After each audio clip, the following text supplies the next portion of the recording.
За махны одоо үнэ ханшийн тухай мэдээлэл хүргэх гээд бид манай сурагчлахыг хүч шанхар зах дээр ирсэн байна. За ингээд махны ханш ямар байгаа талаар үгүй. Хүч шанхар бол бас ийм бөөний зэг штэ ер нь бол тий. Одоо эндээс Улаанбаатар хотын бусад одоо жижиг хүнсний захууд руу иргэд рүү түгээгддэг. За одоо энд үхрийн гуйны цул мах гэж юм. За 27,000 төгрөгийн үнэтэй байна. Үхрийн ястай жижиглэн мах 22,000 гэж. За иймэрхүү үхрийн мах бол ийм ханштай байна шүү. Одооны цул мах гэж. 14,500 таа байгаа юм уу? Одоо энэ ихч мах авч ийн заяа. Жохон мах байгаа. Ийм яг энэ тортой мах авах 166,900 төгрөг болж сая. Яг ханшийн бол мэдгүй л энэ сайхан ирсэн болохоор.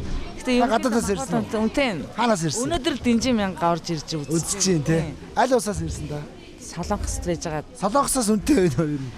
Юу н юм харьцуулаад ингээд бонд шилжүүлээд үзэхээр манай Монголын хаш амар үнэтэй. Үнэтэй. Үнэтэй. Мах бол даа болонгоо амар үнэтэй. Харин би өнөөдөр л Дэнжин мянга гарч ирж үзэж байна л да. За. Энэ махны нийлүүлэлт ер нь баг байгаа мөгч хөдөөнөөсөө цаанаас малчтаас баг байна уу? Малчтаас баг байна. Тэгэхээр жаахан үн өсөд байна уу? Тий, ер нь бол тэгээд нөгөө намар буух үеэрээ буугаагүй энэ малчтын зах мах гэдэг юм гарч ирээд үн өсгсөн гэж бид нар бол бодоод байгаа шүү дээ. Тэгээд бидний авж байгаа энэ одоо би жишээлхэд дандаа шинэ мах авдаг. Шинэ махнууд ер нь жоохон ховор байна. Тэгээд жоохон үнэтэй байна. Үнэтэй байна.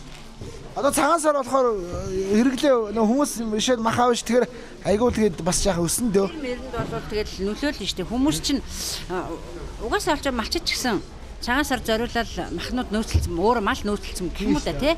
Тэгээ гоё махнуудаа үнэтэй л өгөхийг бодно. Малч чи өөртөө орж ирээд бол айгүй өндөр үнэлж шүү дээ. Энд дээр одоо ямар ханштай вэ? Үхрийн мах эдтэй вэ? Цул мах нь эдтэй вэ? Үхрийн цул мах 25,500 тай. Ястаа мах 23,500. 23. Тэгээ нойтон шинэ үхрийн. Шинэ үхрийн мах. Үхрийн өвчөө ямар үнэтэй? 21,000. За энэ чинь нэлээд том өвчөө байна шүү дээ тий. Гарахгүй. Энэ одоо дунджаар хэд болох вэ энэ өвчөө? 420,000 төгрөг болох юм байна тий. За юм байна. Тий нуруусаар хавиргаа. За цагаан сарын нэг юм багц болоход нэг 600,000 төгрөг болох юм байна. За тийм $200 гарч. За үхрийн одоо гуйны цул мах өчч чанхар зах дээр хамгийн үнэтэй буюу 27,000 төгрөгийн үнэтэй байна. За ингээд үхрийн одоо ястай мах бол нэг 24,000-аас за нэг 25,500 гээ хооронд байна. За адууны мах болохоор нэг 14,000-аас 14,500 төгрөгийн ханштай. За бодон малын мах бол ийм ханштай байна. За үн ягаад нэмэгдээд байгаа вэ гэдэг нь одоо малчтаас нийлүүлэлт их баг байгаа гэж ингэж энэ одоо мах худалдаалдаг хүмүүс бол ярьж байна. Хүч шанхар зах дээр хоньны мах энэ жил бас үнэтэй байна гэж ярьж байна. Хоньны мах цул мах нь болохоор одоо 18,000 төгрөгийн үнэтэй байна 1 кг гэсэн үг. За ястаа мах нь 17,500 төгрөгийн ийм ханштай байна. Өнгөрсөн жилийн үдийд хоньны одоо мах үндсэндээ бол нэг 11,000-аас 13,000 төгрөгийн хооронд хэлбэлзэж байсан. Тэгээ энэ жил бол үндсэндээ үнэтэй байна. Малчтаас энэ нийлүүлэлт их багассантай холбоотой гэж ингэж ярьж байна. Яга ингэж их үн өсөд байна ер нь.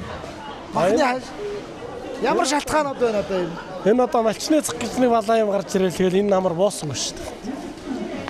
Харин ханти намар нэг яг нийлүүлэлт ингэ нэмэхээр буудсан шүү дээ тий бас. Харин ер нь энэ жил нийлүүлэлт байхгүй шүү дээ. Хужаанар нь аваад тэгэл энэ Вьетнам руу гаргаад махны ханш ингэ тогтоогоо ачлаа шүү дээ. Намар нь тогтоочихлоо юм. Одоо энэ Дэнжин мянга руу орж иж байгаа махнаас энэ гадшаа ингэж хэрэг авдаг юм. Дан хужаанар л авж байгаа шүү дээ. Монгол хүмүүс мөнгө тараалгаад Монгол хүмүүст мөнгө өгвөл Монгол чанжнэр. Тэгээд эндээс хав хамаа. Эндээс хуу хамаал. Тэгэл ерөөсө ямаагийн чи 12 200 өнөөдөр ерөөсө хуу хамж шүү дээ.